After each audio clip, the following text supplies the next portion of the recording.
wrong sex. I felt like I was a study. She was insane.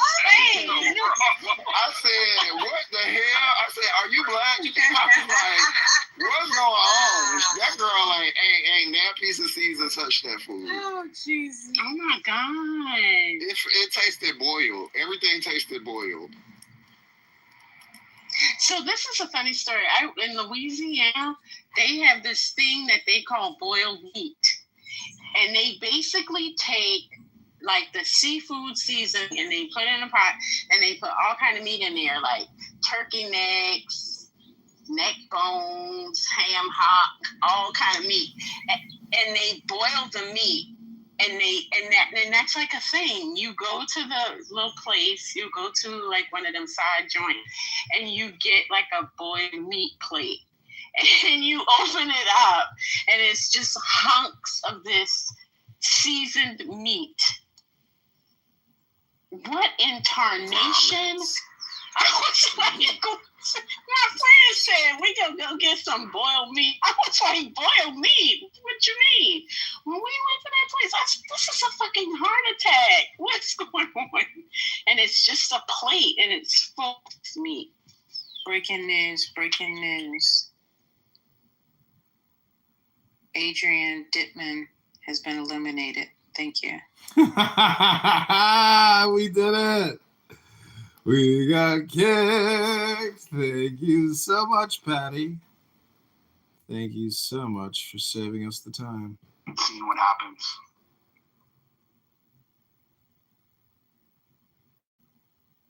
Absolutely. May I ask, do you trade? I don't have any stocks. I did get into crypto.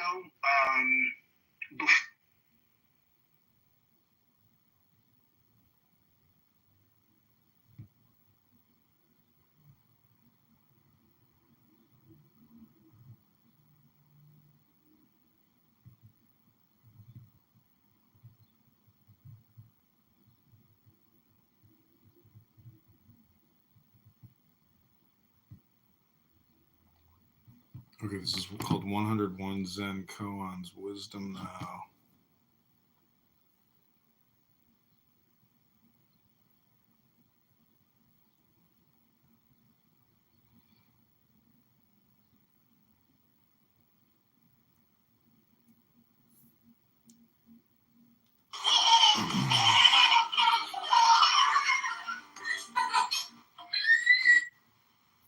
She remained 3 years with Unzan, 6 years with Guke, but was unable to obtain a clear vision.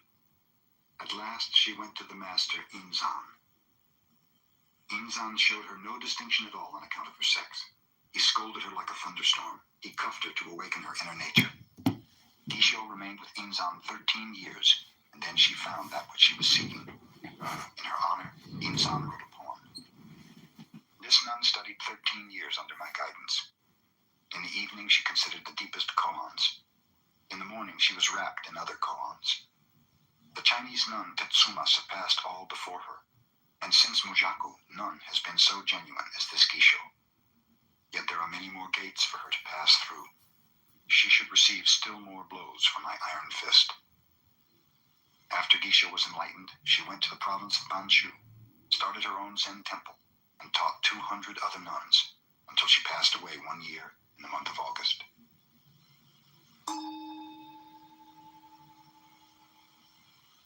The master Soyen Shaku passed from this world when he was 61 years of age.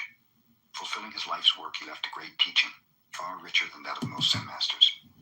His pupils used to sleep in the daytime during midsummer, and while he overlooked this, he himself never wasted a minute. When he was but 12 years old, he was already studying Tendai philosophical speculation. One summer day, the air had been so sultry that little Soyen stretched his legs and went to sleep while his teacher was away. 3 hours passed when, suddenly waking, he heard his master enter, but it was too late. There he lay, sprawled across the doorway. I mean, your feelings, fuck your feelings. I beg your pardon.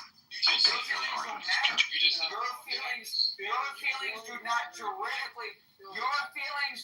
juridically matter. So again, what do you mean?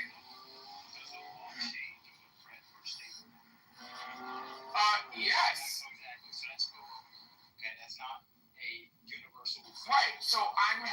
the juridical conversation, not the colloquial conversation. Jesus Christ, you're getting Hey, you know, my parents spent a lot of money sending me to school. Bro, that was crazy. My guy said, "We are having a colloquial conversation." Fast forward 37 seconds. Versus the juridical conversation. Different argument. That was funny. Right. So once you're having a conversation about penal codes, you're having a juridical conversation. Once you're having a conversation about feelings, you're having a colloquial conversation. Right. There's a difference. Right. So because we're comparing across states, the laws differ, but people are expressing their sentiments towards, I think, public response. There's no law related to how the public responds. This is the court of public opinion only. No, but the law actually gives you the rules of the road on how you get there. And how the person was charged. Wait, hold on. So like how the rules dictate speed limits, but it was just funny because he said, "What do you feel about it?" He says, "No, address the legal point." No, laws are reflective of society's values, not the other way around. What are you talking about, Louis? You're saying the law is the roadmap, or it's like the court of public opinion is guided by law. No, that's not what I'm saying. Yeah, you're blowing the lines in between juridical procedure versus social. Stepping carefully over Soyen's body, as if it were that of some distinguished guest. After this, Soyen never slept again in the afternoon.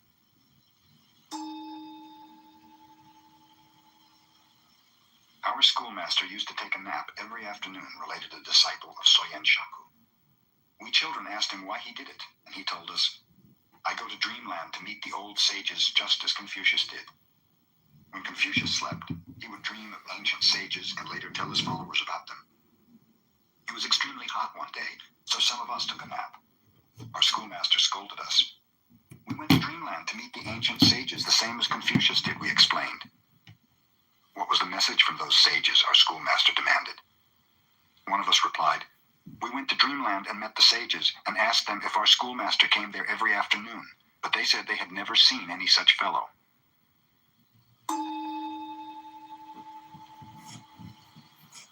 Joshu began the study of Zen when he was 60 years old and continued until he was 80 when he realized Zen. He taught from the age of 80 until he was 120. A student once asked him, "If I haven't anything in my mind, what shall I do?" Joshu replied, "Throw it out." "But if I haven't anything, how can I throw it out?" continued the questioner. "Well," said Joshu, "then carry it out."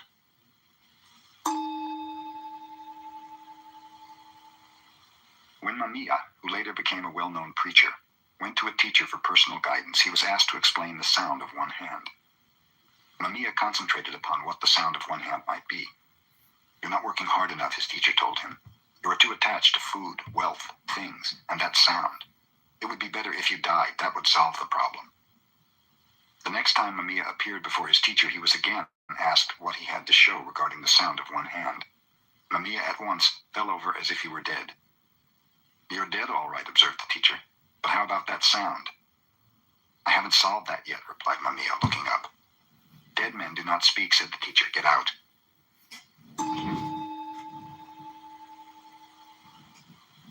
Tosui was a well-known Zen teacher of his time. He had lived in several temples and taught in various provinces. The last temple he visited accumulated so many adherents that Tosui told them he was going to quit the lecture business entirely.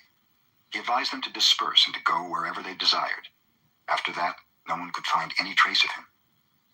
3 years later, one of his disciples discovered him living with some beggars under a bridge in Kyoto. He at once implored Tosui to teach him.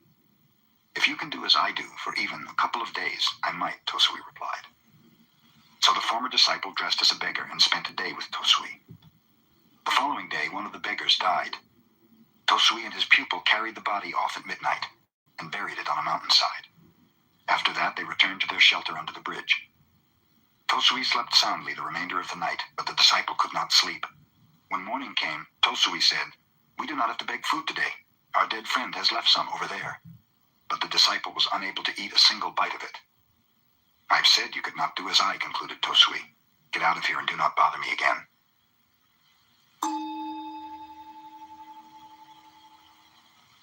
When Bankei held his seclusion weeks of meditation, pupils from many parts of Japan came to attend. During one of these gatherings, a pupil was caught stealing. The matter was reported to Bankei with the request that the culprit be expelled. Bankei ignored the case. Later, the pupil was caught in a similar act, and again Bankei disregarded the matter.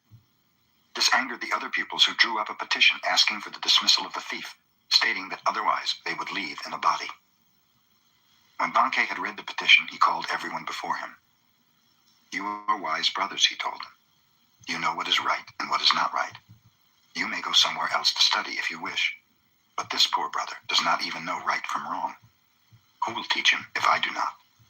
I'm going to keep him here, even if all the rest of you leave." A torrent of tears cleansed the face of the brother who had stolen. All desire to steal had vanished.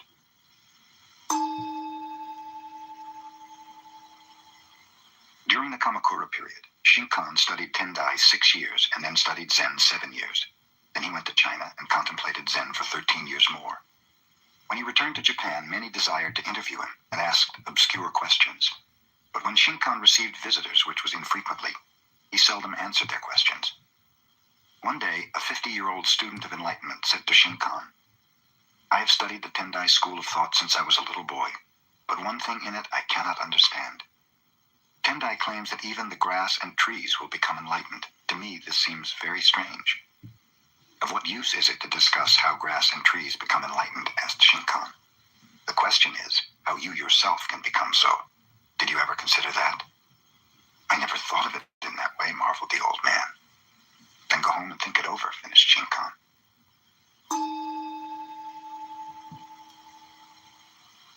The Buddhist nun known as Ryonen was born in 1797. She was a granddaughter of the famous Japanese warrior Shingen. Her poetical genius and alluring beauty were such that at 17 she was serving the empress as one of the ladies of the court.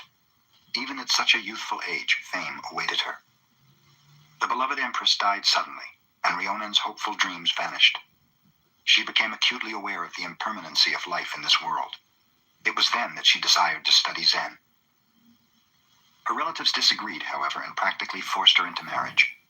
With a promise that she might become a nun after she had borne 3 children, Ryonen assented. Before she was 25, she had accomplished this condition. Then her husband and relatives could no longer dissuade her from her desire. She shaved her head, took the name of Ryonen, which means to realize clearly, and started on her pilgrimage. She came to the city of Edo and asked Tetsugyu to accept her as a disciple. At one glance, the master rejected her because she was too beautiful.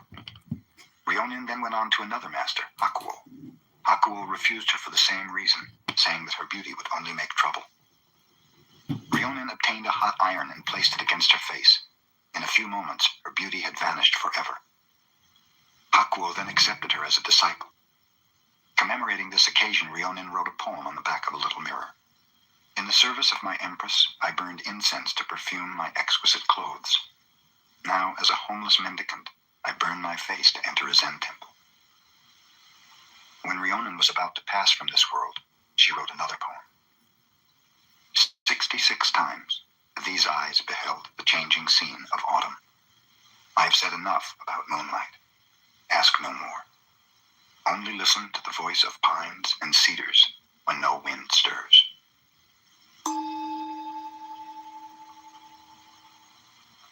The cook monk, Dairio, at Bankai's monastery decided that he would take good care of his old teacher's health and give him only fresh miso, a paste of soybeans mixed with wheat and yeast that often ferments. Bankei, noticing that he was being served better miso than his pupils, asked, "Who's the cook today?" Dairio was sent before him. Bankei learned that according to his age and position, he should eat only fresh miso. So he said to the cook, "Then you think I shouldn't eat at all?" With this, he entered his room and locked the door. Dairio, sitting outside the door, asked his teacher's pardon. Bankei would not answer. For 7 days, Dairio sat outside and Bankei within.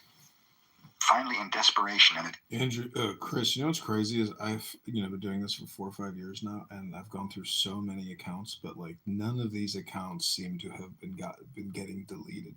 But to think that I have gotten so many accounts deleted doing what I'm doing is unbelievable. It may mean that my antagonizers have surrendered because it's futile to try to mass report stuff or take down YouTube accounts, but it's just remarkable how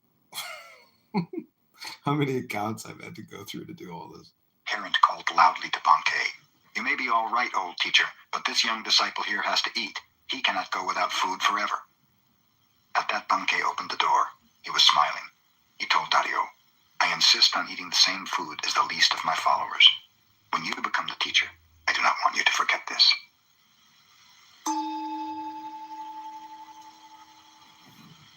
A student of Tendai, a philosophical school of Buddhism, came to the Zen abode of Gasan as a pupil. When he was departing a few years later, Gasan warned him, studying the truth speculatively is useful as a way of collecting preaching material. But remember that unless you meditate constantly, your light of truth may go out.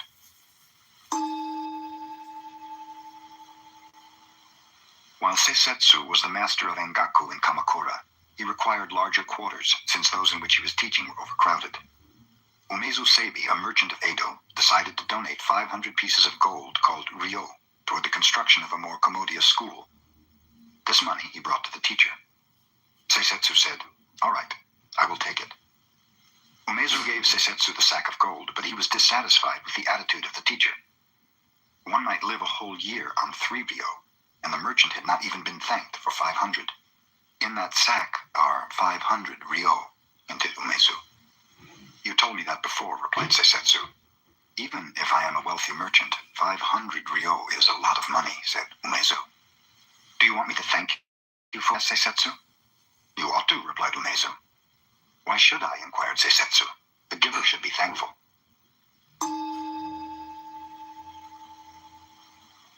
Taiko, a warrior who lived in Japan before the Tokugawa era, studied Chan-no-yu, tea etiquette, with Sen no Rikyu, a teacher of that aesthetical expression of calmness and contentment.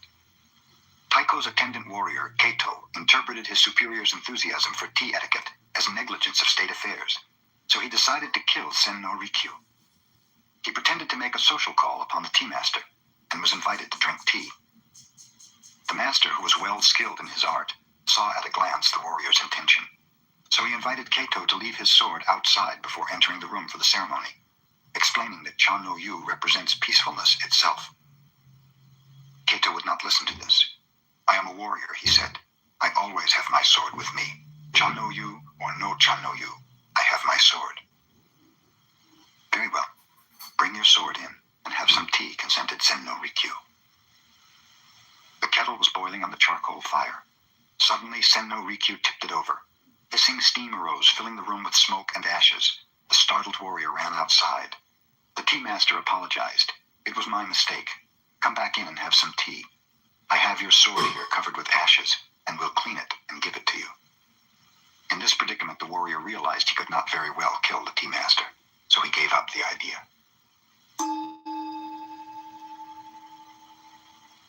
Just before Ninakawa passed away, the Zen master Ikkyu visited him. Shall I lead you on? Ikkyu asked. Ninakawa replied, I came here alone, and I go alone. What help could you be to me?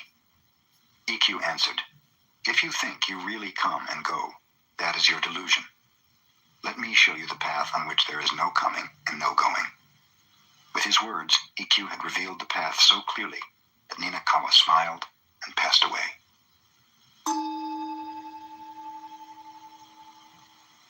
A soldier named Nobushige came to Hakuin and asked, Is there really a paradise and a hell? Who are you? Inquired Hakuin. I am a samurai, the warrior replied. You, a soldier? Exclaimed Hakuin. What kind of ruler would have you as his guard? Your face looks like that of a beggar. Nobushige became so angry that he began to draw his sword, but Hakuin continued. So you have a sword. Your weapon is probably much too dull to cut off my head. As Nobushige drew his sword, Hakuin remarked, Here open the gates of hell. At these words, the samurai, perceiving the master's discipline, sheathed his sword and bowed. Here open the gates of paradise, said Hakuin. A merchant bearing 50 rolls of cotton goods on his shoulders stopped to rest from the heat of the day beneath a shelter where a large stone Buddha was standing. There he fell asleep, and when he awoke, his goods had disappeared. He immediately reported the matter to the police.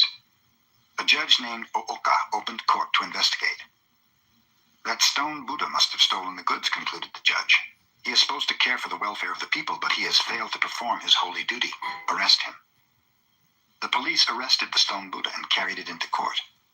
A noisy crowd followed the statue, curious to learn what kind of sentence the judge was about to impose. When Ooka appeared on the bench, he rebuked the boisterous audience. What right have you people to appear before the court laughing and joking in this manner? You are in contempt of court and subject to a fine and imprisonment. The people hastened to apologize. I shall have to impose a fine on you, said the judge, but I will remit it, provided each one of you brings 1 roll of cotton goods to the courts within 3 days. Anyone failing to do this will be arrested. One of the rolls of cloth which the people brought was quickly recognized by the merchant as his own, and thus the thief was easily discovered. The merchant recovered his goods, and the cotton rolls were returned to the people. Are you dreaming of a way to earn money on your own terms without starting a business? Create a Clubhouse account and talk about a podcast every day. Once a division of the Japanese army was engaged in a sham battle, and some of the officers found it necessary to make their headquarters in Gasan's temple. Gasan told his cook, "Let the officers have only the same simple fare we eat." This made the army men angry, as they were used to very deferential treatment. One came to Gasan and said, "Who do you think we are? We are soldiers, sacrificing our lives for our country. Why don't you treat us accordingly?" Gasan answered sternly, "Who do you think we are? We are soldiers of humanity, aiming to save all sentient beings."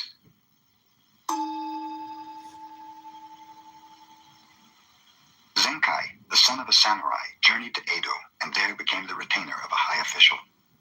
He fell in love with the official's wife and was discovered. In self-defense, he slew the official. Then he ran away with the wife. Both of them later became thieves, but the woman was so greedy that Zenkai grew disgusted. Finally, leaving her, he journeyed far away to the province of Buzen, where he became a wandering mendicant. To atone for his past, Zenkai resolved to accomplish some good deed in his lifetime. Knowing of a dangerous road over a cliff that had caused the death and injury of many persons, he resolved to cut a tunnel through the mountain there. Begging food in the daytime, Zenkai worked at night digging his tunnel. When 30 years had gone by, the tunnel was 2,280 feet long, 20 feet high, and 30 feet wide. 2 years before the work was completed, the son of the official he had slain, who was a skillful swordsman, found Zenkai out and came to kill him in revenge. "I will give you my life willingly," said Zenkai. "Only let me finish this work. On the day it is completed, then you may kill me." So the son awaited the day. Several months passed and Zenkai kept on digging. The son grew tired of doing nothing and began to help with the digging. After he had helped for more than a year, he came to admire Zenkai's strong will and character. At last, the tunnel was completed and the people could use it to travel in safety. "Now cut off my head," said Zenkai. "My work is done." "How can I cut off my own teacher's head?" asked the younger man, with tears in his eyes.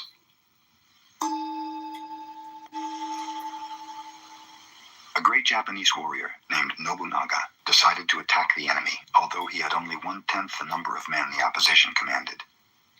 He knew that he would win, but his soldiers were in doubt. On the way, he stopped at a Shinto shrine and told his men, "After I visit the shrine, I will toss a coin. If heads comes, we will win. If tails, we will lose. Destiny holds us in her hand." Nobunaga entered the shrine and offered a silent prayer. He came forth and tossed a coin. Heads appeared. His soldiers were so eager to fight that they won their battle easily. "No one can change the hand of destiny," his attendant told him after the battle. "Indeed not," said Nobunaga, showing a coin which had been doubled, with heads facing either way. Gasan instructed his adherents one day, "Those who speak against killing and who desire to spare the lives of all conscious beings are right. It is good to protect even animals and insects. But what about those persons who kill time?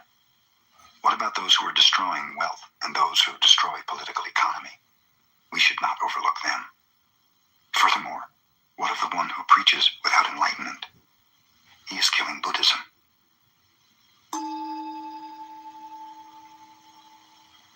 A young wife fell sick and was about to die. I love you so much, she told her husband. I do not want to leave you. Do not go from me to any other woman. If you do, I will return as a ghost and cause you endless trouble. Soon the wife passed away. The husband respected her last wish for the first 3 months, but then he met another woman and fell in love with her. They became engaged to be married. Immediately after the engagement, a ghost appeared every night to the man, blaming him for not keeping his promise.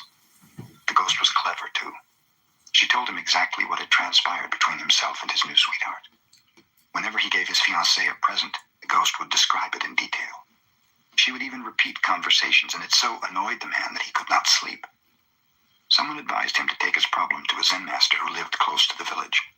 At length, in despair, the poor man went to him for help. Your former wife became a ghost and knows everything you do, commented the master. Whatever you do or say, whatever you give your beloved, she knows. She must be a very wise ghost. Really, you should admire such a ghost. The next time she appears, bargain with her. Tell her that she knows so much you can hide nothing from her, and that if she will answer you one question, you promise to break your engagement and remain single. What is the question I must ask her? Inquired the man. The master replied, take a large handful of soybeans and ask her exactly how many beans you hold in your hand. If she cannot tell you, you will know she is only a figment of your imagination and will trouble you no longer. The next night, when the ghost appeared, the man flattered her and told her that she knew everything. Indeed, replied the ghost, and I know you went to see that Zen master today. And since you know so much, demanded the man, tell me how many beans I hold in this hand. There was no longer any ghost to answer the question.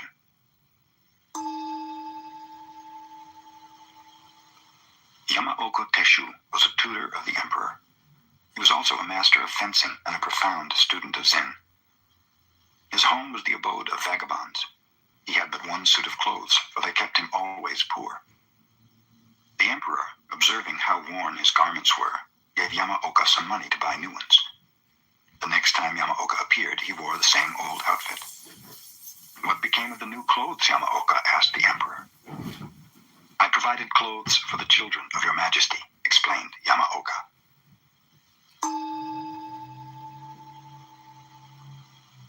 In modern times, a great deal of nonsense is talked about masters and disciples, and about the inheritance of a master's teaching by favorite pupils, entitling them to pass the truth on to their adherents. Of course, Zen should be imparted in this way from heart to heart, and in the past it was really accomplished. Silence and humility reigned, rather than confession and assertion. The one who received such a teaching kept the matter hidden even after 20 years. Not until another discovered through his own need that a real master was at hand was it learned that the teaching had been imparted, and even then the occasion arose quite naturally, and the teaching made its way in its own right. Under no circumstance did the teacher even claim, "I am the successor of so-and-so." Such a claim would prove quite the contrary. The Zen master Munan had only one successor. His name was Shoju. After Shoju had completed his study of Zen, Munan called him into his room. "I'm getting old," he said, "and as far as I know, Shoju, you are the only one who will carry on this teaching. Here's a book. It has been passed down from master to master for 7 generations. I also have added many points according to my understanding.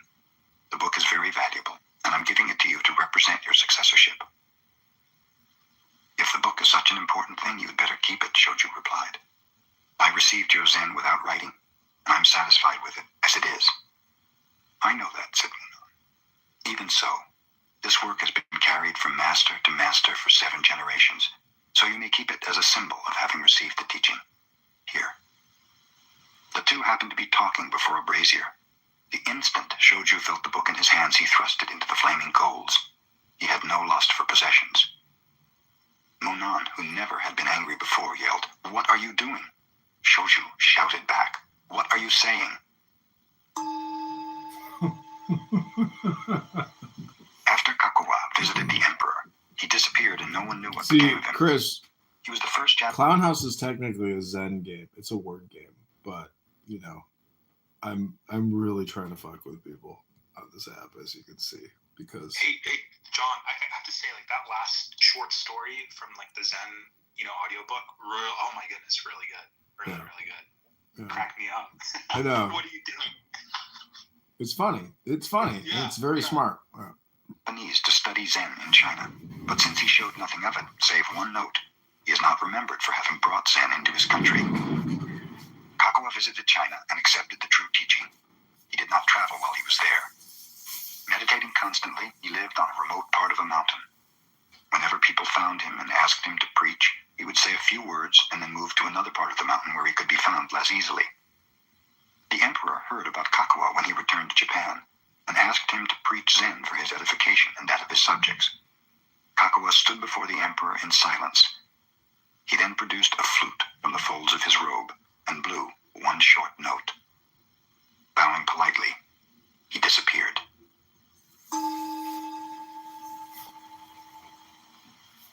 Circumstances arose one day which delayed preparation of the dinner of a Soto Zen master, Fugai, and his followers. In haste, the cook went to the garden with his curved knife and cut off the tops of green vegetables, chopped them together, and made soup, unaware that in his haste he had included part of a snake in the vegetables. The followers of Fugai thought they never had tasted such a good soup. But when the master himself found the snake's head in his bowl, he summoned the cook. "What is this?" he demanded, holding up the head of the snake. "Oh, thank you, master," replied the cook, taking the morsel and eating it quickly.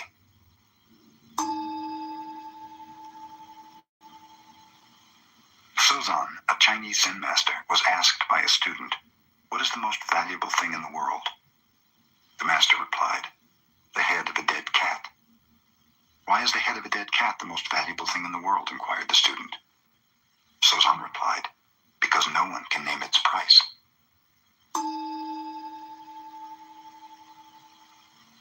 The pupils of the Tendai school used to study meditation before Zen entered Japan. 4 of them, who were intimate friends, promised one another to observe 7 days of silence. On the first day, all were silent. Their meditation had begun auspiciously. But when night came and the oil lamps were growing dim, one of the pupils could not help exclaiming to a servant, "Fix those lamps." The second pupil was surprised to hear the first one talk. "We're not supposed to say a word," he remarked. "You two are stupid. Why did you talk?" asked the third. "I'm the only one who has not talked," concluded the fourth pupil.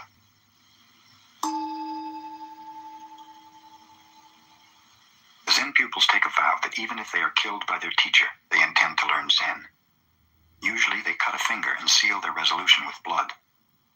In time, the vow has become a mere formality, and for this reason, the pupil who died by the hand of Aikido was made to appear a martyr. Aikido had become a severe teacher. His pupils feared him. One of them on duty striking the gong to tell the time of day missed his beats when his eye was attracted by a beautiful girl passing the temple gate. At that moment, Aikido, who was directly behind him, hit him with a stick, and the shock happened to kill him. The pupil's guardian, hearing of the accident, went directly to Aikido. Knowing that he was not to blame, he praised the master for his severe teaching. Aikido's attitude was just the same as if the pupil were still alive. After this took place, he was able to produce under his guidance more than 10 enlightened successors, a very unusual number.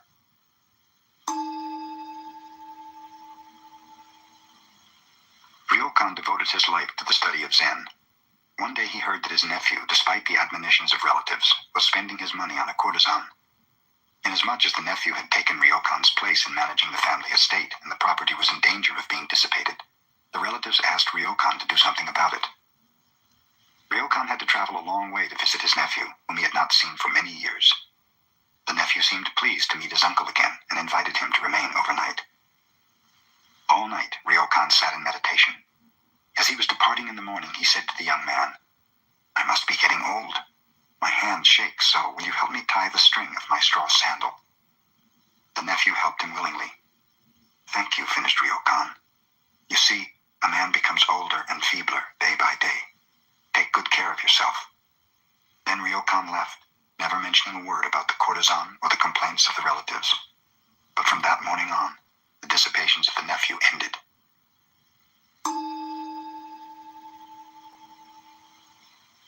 A Zen student came to Bankei and complained, "Master, I have an ungovernable temper. How can I cure it?" You have something very strange, replied Bankei. Let me see what you have. But just now I cannot show it to you, replied the other. When can you show it to me? Asked Bankei. It arises unexpectedly, replied the student. Then, concluded Bankei, it must not be your own true nature. If it were, you could show it to me at any time.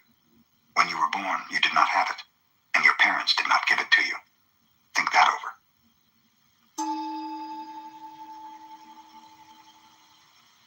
Hogen, a Chinese Zen teacher, lived alone in a small temple in the country. One day, 4 traveling monks appeared and asked if they might make a fire in his yard to warm themselves. While they were building the fire, Hogen heard them arguing about subjectivity and objectivity. He joined them and said, "There is a big stone. Do you consider it to be inside or outside your mind?" One of the monks replied, "From the Buddhist viewpoint, everything is an objectification of mind, so I would say that the stone is inside my mind."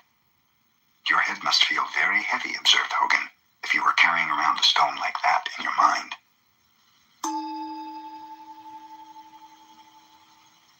A rich man asked Sengai to write something for the continued prosperity of his family so that it might be treasured from generation to generation. Sengai obtained a large sheet of paper and wrote, "Father dies, son dies, grandson dies." The rich man became angry. "I asked you to write something for the happiness of my family. Why do you make such a joke as this?" "No joke is intended," explained Sengai. "If before you yourself die, your son should die, this would grieve you greatly. If your grandson should pass away before your son, both of you would be broken-hearted. If your family, generation after generation, passes away in the order I have named, it will be the natural course of life.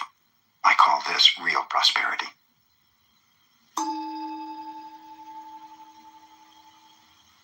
A woman of Nagasaki named Kame was one of the few makers of incense burners in Japan. Such a burner is a work of art to be used only in a tea room or before a family shrine. Kame, whose father before her had been such an artist, was fond of drinking. She also smoked and associated with men most of the time. Whenever she made a little money, she gave a feast inviting artists, poets, carpenters, workers, men of many vocations and avocations. In their association, she evolved her designs. Kame was exceedingly slow in creating, but when her work was finished, it was always a masterpiece. Her burners were treasured in homes whose womenfolk never drank, smoked, or associated freely with men. The mayor of Nagasaki once requested Kame to design an incense burner for him. She delayed doing so until almost half a year had passed. At that time, the mayor, who had been promoted to office in a distant city, visited her. He urged Kame to begin work on his burner. At last, receiving the inspiration, Kame made the incense burner. After it was completed, she placed it upon a table. She looked at it long and carefully. She smoked and drank before it as if it were her own company. All day she observed it. At last, picking up a hammer, Kame smashed it to bits. She saw it was not the perfect creation her mind demanded.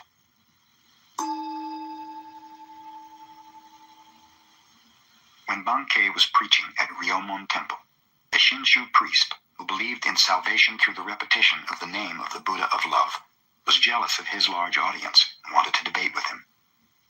Bankei was in the midst of a talk when the priest appeared, but the fellow made such a disturbance that Bankei stopped his discourse and asked about the noise. "The founder of our sect," boasted the priest, "had such miraculous powers that he held a brush in his hand on one bank of the river. His attendant held up a paper on the other bank, and the teacher wrote the holy name of Amida through the air. Can you do such a wonderful thing?" Bankei replied lightly, "Perhaps your fox can perform that trick, but that is not the manner of Zen. My miracle is that when I feel hungry, I eat, and when I feel thirsty, I drink."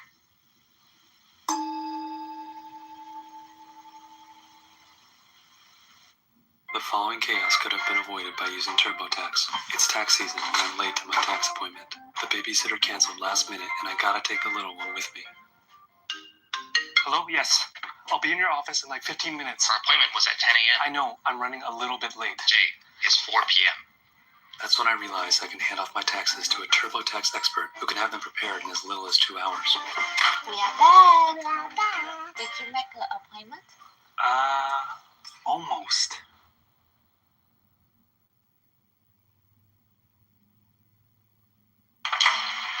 Want to turn hair loss into hair gains? With Hims, discover a range of prescription treatments in a variety of convenient forms, like the quick-drying 4-in-1 spray. Products are formulated with doctor-trusted ingredients like finasteride and minoxidil, so you can stop hair loss and regrow hair in just 3 to 6 months for more confident hair days. Regain thicker, fuller hair now. Get started today at hims.com.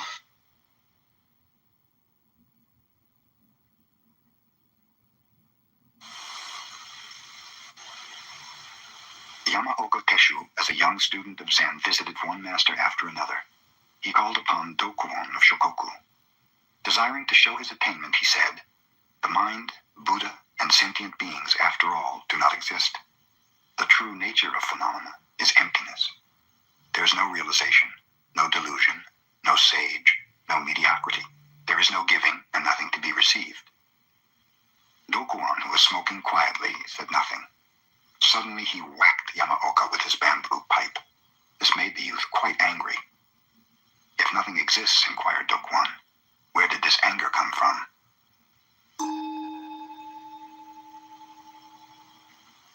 Hyakujo, the Chinese Zen master, used to labor with his pupils even at the age of 80, trimming the gardens, cleaning the grounds, and pruning the trees.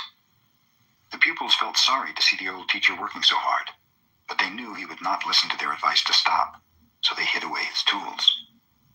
That day the master did not eat. The next day he did not eat, nor the next. "He may be angry because we have hidden his tools," the pupils surmised. "We had better put them back." The day they did, the teacher worked and ate the same as before. In the evening, he instructed them. No work, no food.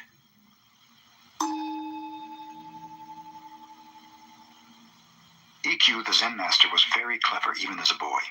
His teacher had a precious teacup, a rare antique. Ikkyu happened to break this cup and was greatly perplexed.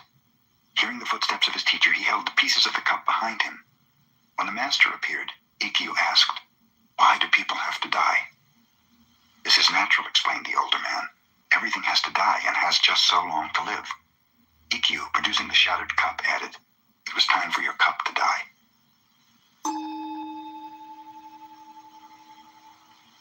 A Zen master named Getan lived in the latter part of the Tokugawa era.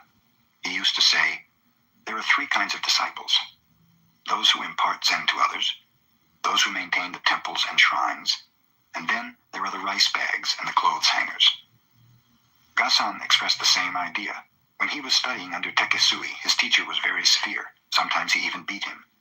Other pupils would not stand this kind of teaching and quit. Gasan remained, saying, "A poor disciple utilizes a teacher's influence. A fair disciple admires a teacher's kindness. A good disciple grows strong under a teacher's discipline."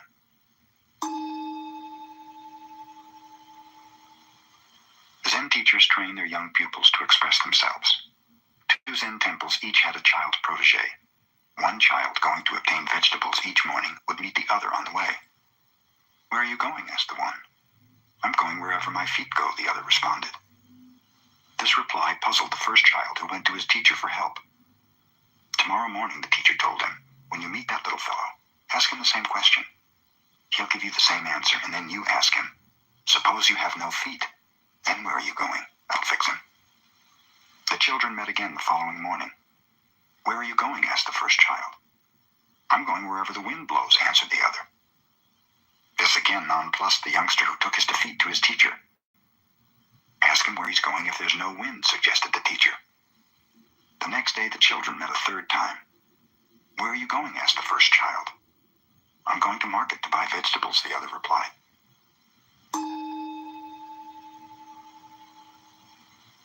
Tangen had studied with Sengai since childhood. When he was 20, he wanted to leave his teacher and visit others for comparative study, but Sengai would not permit this. Every time Tangen suggested it, Sengai would give him a rap on the head. Finally, Tangen asked an elder brother to coax permission from Sengai. This the brother did, and then reported to Tangen, "It is arranged. I have fixed it for you to start on your pilgrimage at once." Tangen went to Sengai to thank him for his permission. The master answered by giving him another rap. When Tangen related this to his elder brother, the other said, "What is the matter? Sengai has no business giving permission and then changing his mind. I'll tell him so." And off he went to see the teacher. "I did not cancel my permission," said Sengai. "I just wish to give him one last smack over the head. For when he returns, he'll be enlightened. and I will not be able to reprimand him again.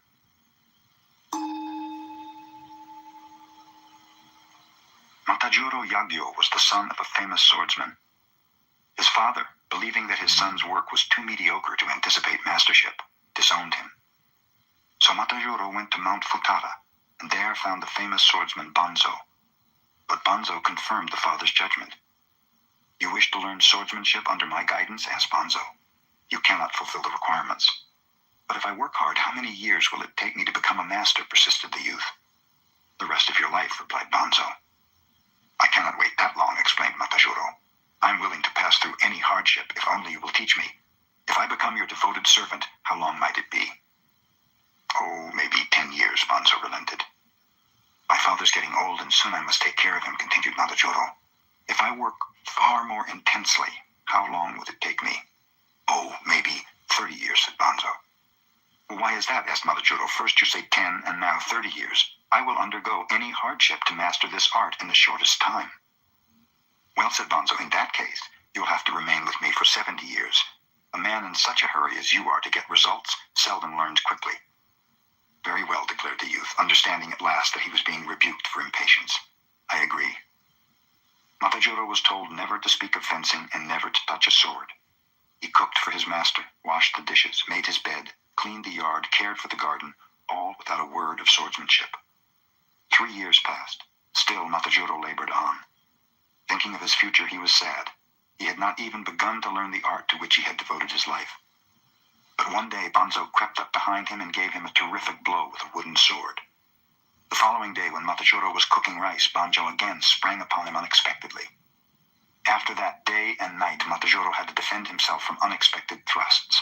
Not a moment passed in any day that he did not have to think of the taste of Banzo's sword. He learned so rapidly, he brought smiles to the face of his master. Matajuro became the greatest swordsman in the land.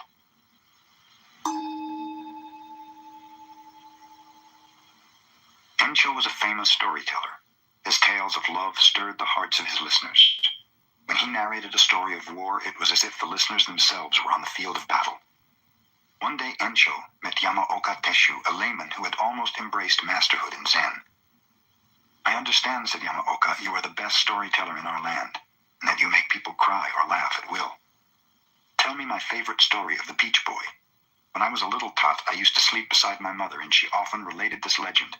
In the middle of the story, I would fall asleep. Tell it to me just as my mother did." Encho dared not attempt to do this. He requested time to study. Several months later, he went to Yamaoka and said, "Please give me the opportunity to tell you the story." "Some other day," answered Yamaoka. Encho was keenly disappointed. He studied further and tried again. Yamaoka rejected him many times. When Encho would start to talk, Yamaoka would stop him, saying, "You're not yet like my mother." It took Encho 5 years to be able to tell Yamaoka the legend as his mother had told it to him. In this way, Yamaoka imparted Zen to Encho.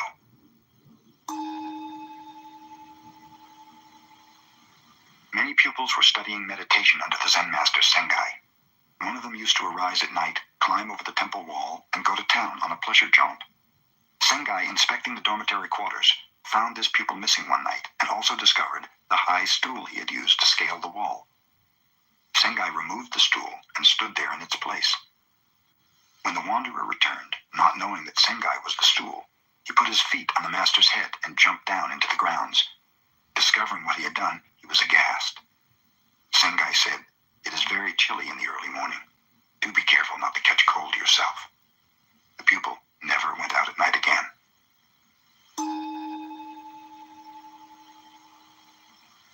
Basui wrote the following letter to one of his disciples who was about to die.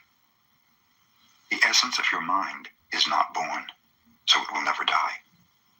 It is not an existence which is perishable. It is not an emptiness which is a mere void. It has neither color nor form. It enjoys no pleasures and suffers no pain. I know you are very ill. Like a good Zen student, you are facing that sickness squarely. You may not know exactly who is suffering, but question yourself. What is the essence of this mind? Think only of this. You will need no more. Covet nothing. Your end, which is endless, endless is as a snowflake dissolving in the pure air.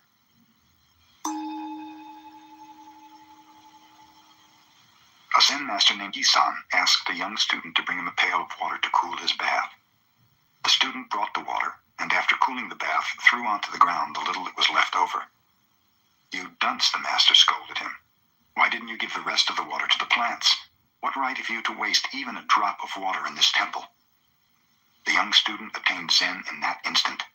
He changed his name to Tekisui, which means a drop of water.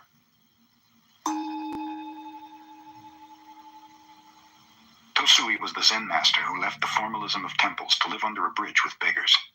When he was getting very old, a friend helped him to earn his living without begging. He showed Tosui how to collect rice and manufacture vinegar from it, and Tosui did this until he passed away. While Tosui was making vinegar, one of the beggars gave him a picture of the Buddha. Tosui hung it on the wall of his hut and put a sign beside it.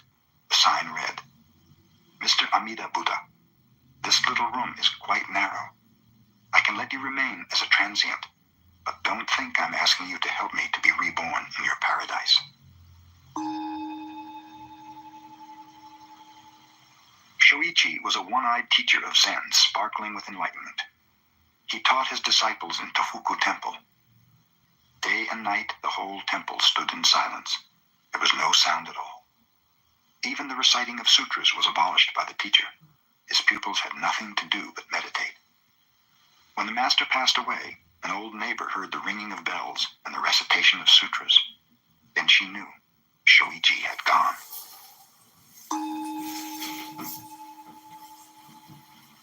Buddha said, "I consider the positions of kings and rulers as that of dust motes.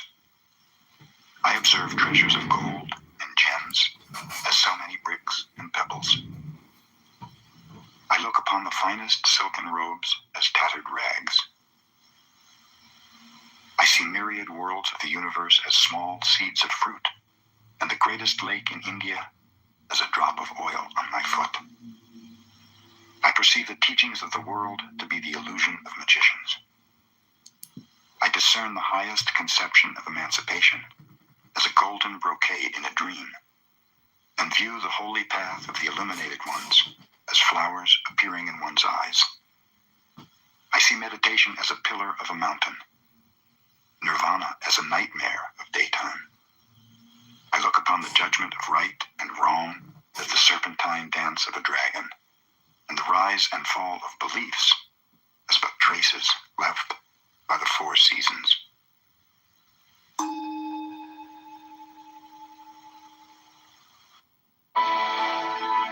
Indulge in a world of refined luxury.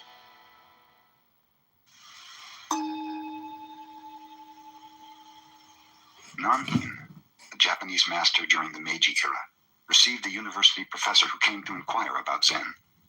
Nan-in served tea. He poured his visitor's cup full, then kept on pouring. The professor watched the overflow until he no longer could restrain himself. "It is overfull, no more will go in." "Like this cup," Nan-in said. "You are full of your own opinions and speculations.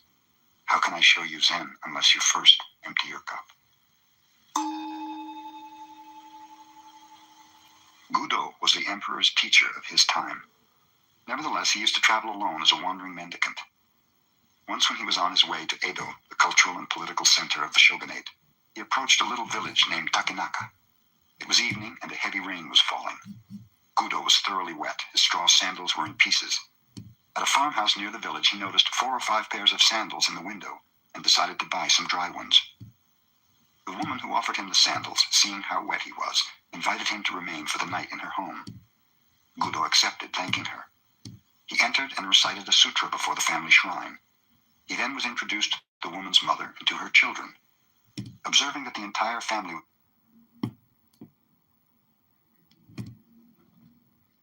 That was just on the driveway. Caveman? That caveman is back. Oh my god. He has 0 followers. How can this person be back? I have no idea, but he has been coming 3 days in a row. Rafi's my friend. I know Rafi. He doesn't. Why do you have zero friends then? He's an Egyptian, Jew-hating, anti-Semitic piece of shit. That's why Caveman is here. He's attracted to the flame, the candle, because he's human excrement. Especially with you. There are so many of your profiles I have to. Depressed. Gudo asked, what was wrong?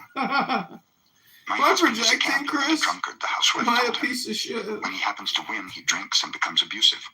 When he loses, he borrows money from others. Sometimes when he becomes thoroughly drunk, he does not come home at all. What can I do? I will help him, said Gudo. Here is some money. Get me a gallon of fine wine and something good to eat. Then you may retire. I will meditate before the shrine. When the man of the house returned about midnight, quite drunk, he bellowed, Hey, wife, I'm home. Have you something for me to eat? I have something for you, said Gudo. I happened to be caught in the rain, and your wife kindly asked me to remain here for the night. In return, I have bought some wine and fish, so you might as well have them. The man was delighted. He drank the wine at once and laid himself down on the floor. Gudo sat in meditation beside him. In the morning, when the husband awoke, he had forgotten about the previous night. Who are you? Where do you come from? He asked Gudo, who still was meditating. I am Gudo of Kyoto, and I am going on to Edo, replied the Zen master. The man was utterly ashamed. He apologized profusely to the teacher of his emperor. Gudo smiled. Everything in this life is impermanent, he explained. Life is very brief. If you keep on gambling and drinking, you will have no time left to accomplish anything else, and you'll cause your family to suffer too. The perception of the husband awoke as if from a dream. You are right, he declared. How can I ever repay you for this wonderful teaching? Let me see you off and carry your things a little way. If you wish, assented Gudo. The two started out. After they had gone 3 miles, Gudo told him to return. Just another 5 miles, he begged Gudo. They continued. His wife and took paper and did write an instrument of covenants and sealed it, and they began to eat. So in another version, it says that, and they got married according to the law of Moses, and they took out a piece of paper and actually wrote on it.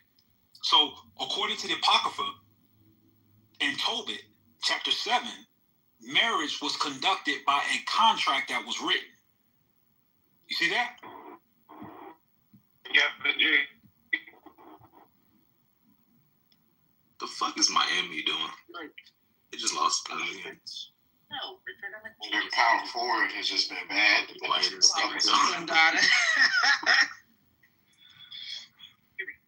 will find the right credit card or auto insurance for you in minutes.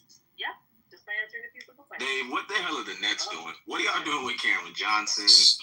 You mean can't wait? On. You may return now, suggested Gudo. Another 10 miles, the man replied. Return now, said Gudo when the 10 miles had been passed. I'm going to follow you all the rest of my life, declared the man. Modern Zen teachers in Japan spring from the lineage of a famous master who was the successor of Gudo. His name was Munan, the man who never turned back. The Zen master Hakuin was praised by his neighbors as one living a pure life. A beautiful Japanese girl whose parents owned a food store lived near him. Suddenly, without any warning, her parents discovered she was with child. This made her parents angry. She would not confess who the man was, but after much harassment, at last named Hakuin. In great anger, the parents went to the master. Is that so? Was all he could say. What's up, dog? Hello? What are you listening to? I'm listening to 101 Zen koans. The name of this room is Wisdom Now. The child was born and was brought to Hakuin. By this time, he had lost his reputation, which did not trouble him. Do you want to guess something about me? Yes, please. Go ahead and guess, please. But he took very good care of the child. How did you He obtained know? milk from his neighbors and everything else the little one needed. A year later, the girl mother could stand it no longer. She told her parents the truth, that the real father of the child was a young man who worked in the fish market. The mother and father of the girl at once went to Hakuin to ask his forgiveness, to apologize at length, and to get the child back again. Hakuin was willing. In yielding the child, all he said was, Is that so?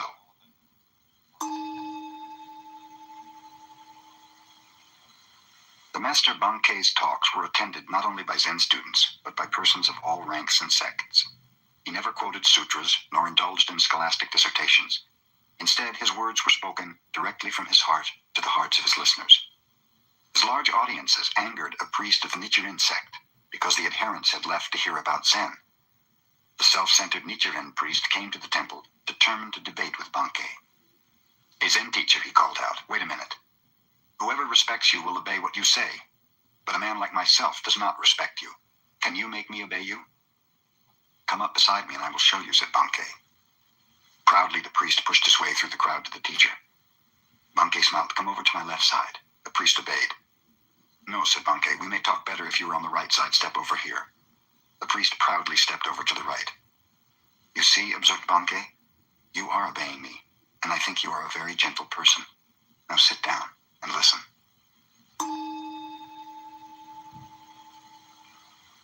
"20 monks and one nun who was named Ishun were practicing meditation with a certain Zen master.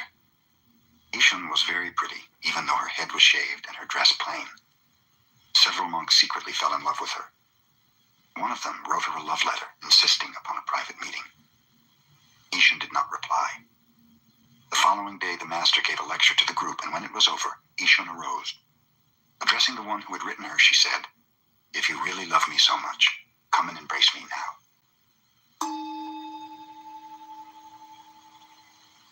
There was an old woman in China who had supported a monk for over 20 years. She had built a little hut for him and fed him while he was meditating. Finally, she wondered just what progress he had made in all this time. To find out, she obtained the help of a girl rich in desire. "Go and embrace him," she told her, and then asked him suddenly, "What now?" The girl called upon the monk, and without much ado caressed him, asking him what he was going to do about it. "An old tree grows on a cold rock in winter," replied the monk somewhat poetically. "Nowhere is there any warmth." The girl returned and related what he had said. "To think I fed that fellow for 20 years, exclaimed the old woman in anger. "He showed no consideration for your need, no disposition to explain your condition. He need not have responded to passion, but at least he should have evidenced some compassion." She at once went to the hut of the monk and burned it down.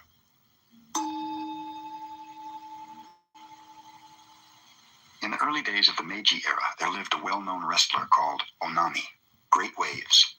Onami was immensely strong and knew the art of wrestling. In his private bouts, he defeated even his teacher, but in public he was so bashful that his own pupils threw him.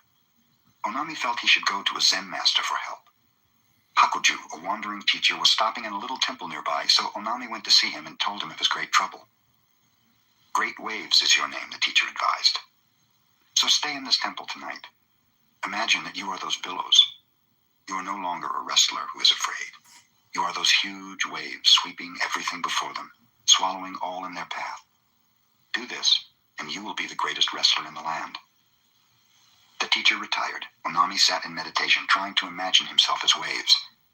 He thought of many different things. Then gradually he turned more and more to the feeling of the waves. As the night advanced, the waves became larger and larger. They swept away the flowers in their vases. Even the Buddha in the shrine was inundated. Before dawn, the temple was nothing but the ebb and flow of an immense sea. In the morning, the teacher found Onami meditating, a faint smile on his face. He patted the wrestler's shoulder. "Now nothing can disturb you," he said. "You are those waves. You will sweep everything before you." The same day, Onami entered the wrestling contest and won. After that, no one in Japan was able to defeat him.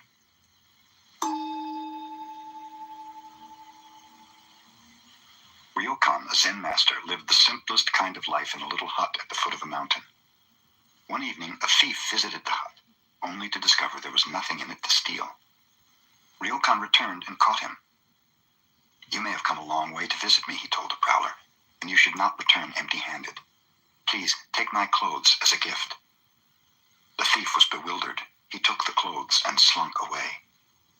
Ryokan sat naked, watching the moon. "Poor fellow," he mused. "I wish I could give him this beautiful moon."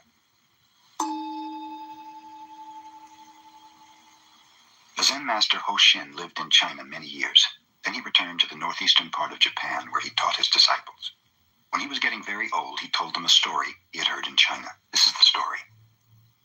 One year, on the 25th of December, Tokufu, who was very old, said to his disciples, "I'm not going to be alive next year, so you fellows should treat me well this year." The pupils thought he was joking, but since he was a great-hearted teacher, each of them in turn treated him to a feast on succeeding days of the departing year. On the eve of the new year, Tokufu concluded, "You have been good to me. I shall leave you tomorrow afternoon when the snow has stopped." The disciples laughed, thinking he was aging and talking nonsense, since the night was clear and without snow. But at midnight, snow began to fall, and the next day they did not find their teacher about. They went to the meditation hall. There he had passed on. Hoshin, who related this story, told his disciples, "It is not necessary for a Zen master to predict his passing, but if he really wishes to do so, he can." "Can you?" someone asked. "Yes," answered Hoshin. "I will show you what I can do 7 days from now." None of the disciples believed him, and most of them had even forgotten the conversation when Hoshin called them together. 7 days ago, he remarked, "I said I was going to leave you. It is customary to write a farewell poem, but I am neither a poet nor calligrapher. Let one of you inscribe my last words." His followers thought he was joking, but one of them started to write. "Are you ready?" Hoshin asked. "Yes, sir," replied the writer. Then Hoshin dictated, "I came from brilliancy and return to brilliancy. What is this?" The poem was 1 line short of the customary 4, so the disciple said, "Master, we are 1 line short." Hoshin, with the roar of a conquering lion, shouted, "Ka!" and was gone. Name of the audiobook is in the title. It's called 101 Zen Koans. Maybe you don't read. Later, after this marriage had ended, she attended a university where she studied philosophy. To see Shunke was to fall in love with her. Moreover, wherever she went, she herself fell in love with others. Love was with her at the university, and afterwards, when philosophy did not satisfy That's her, right. You go to YouTube and you type in 101 Zen Koans. Try to think a little bit. Shunke's whole life was Try to saturated use your with love. brain. At last in Kyoto, she became a real student of Zen. Her brothers in the sub-temple of Kenin praised her Why am I sincerity. rude? Because you came up here on the stage and were rude. So why do you think I'm being rude to you? Maybe think a little bit. The abbot of Kenin, Mokurai, Typical silent Israeli thunder, behavior. Oh, okay, Rafi. He kept the precepts himself and expected his priests to do so. In modern Japan, whatever zeal these priests have lost for Buddhism, they seem to have gained for taking wives. Mokurai used to take a broom and chase the women away when he found them in any of his temples, but the more wives he swept out, the more seemed to come back. In this particular temple, the wife of the head priest became